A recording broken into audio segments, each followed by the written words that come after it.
The royal countdown is on. Tomorrow, Prince Harry will marry Meghan Markle.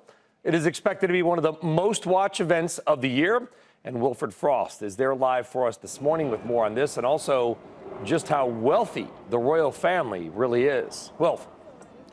Hey, Brian. Yes, indeed. Great to hear from you. We're less than 24 hours away until the kickoff of this huge event. And we've just learned in the last hour that it will be the father of the groom that will walk the bride down the aisle. His Royal Highness, the Prince of Wales, will walk Meghan Markle down the aisle of St. George's Chapel, which is just there behind me. And this whole ceremony is expected to cost up to $45 million. That cost will be taken by the royal family, not by the bride's family, not by the taxpayer, because this isn't a state occasion. Now, of course, the Queen can afford it, but exactly how wealthy is the royal family?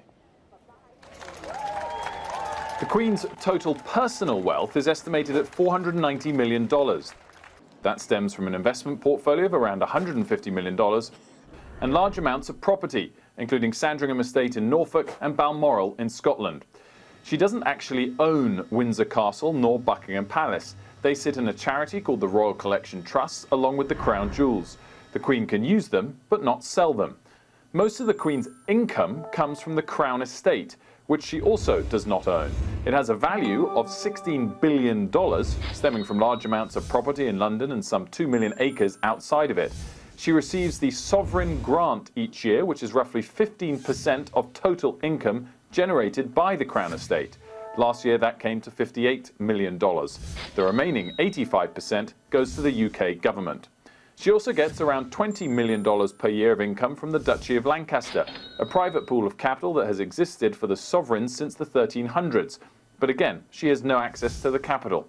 Similarly, her son Charles, the Prince of Wales, gets his own source of income of around $20 million per year from the Duchy of Cornwall. It's up to the Queen and the Prince of Wales how they disperse that income among their children.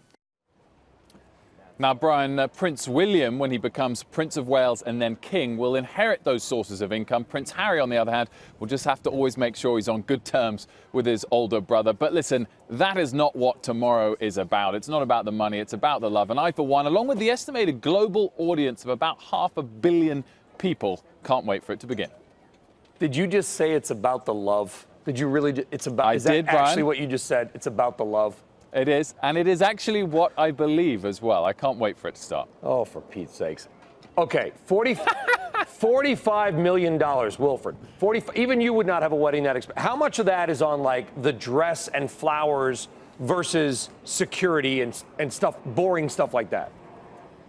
So all of these, of course, estimates. That figure, $45 million, comes from Bride Book. Of course, we don't actually know how much the dress is going to cost. We don't even know who's making the dress yet. But the vast majority of that entire cost, about $40 million worth of it, is actually security, the policing, making sure everything goes off without a hitch. Of course, a huge audience expected here and around the rest of the country, not just on TV, but in person. So security is the vast majority of that cost, as it was for Prince William and Kate's wedding back in 2011, the total cost for which, estimated by Bride Book, a bit lower. Again, because of that security aspect, in London, between Westminster Abbey and Buckingham Palace, there's more of a treaded path in terms of how best to police and make sure the security situation is safe. Windsor, out in the countryside a little bit more, the cost therefore elevated. Okay, just between us, don't tell anybody, but just between us, Wilfred, I want to know what we're just peasants in New Jersey going to like kids' sports events.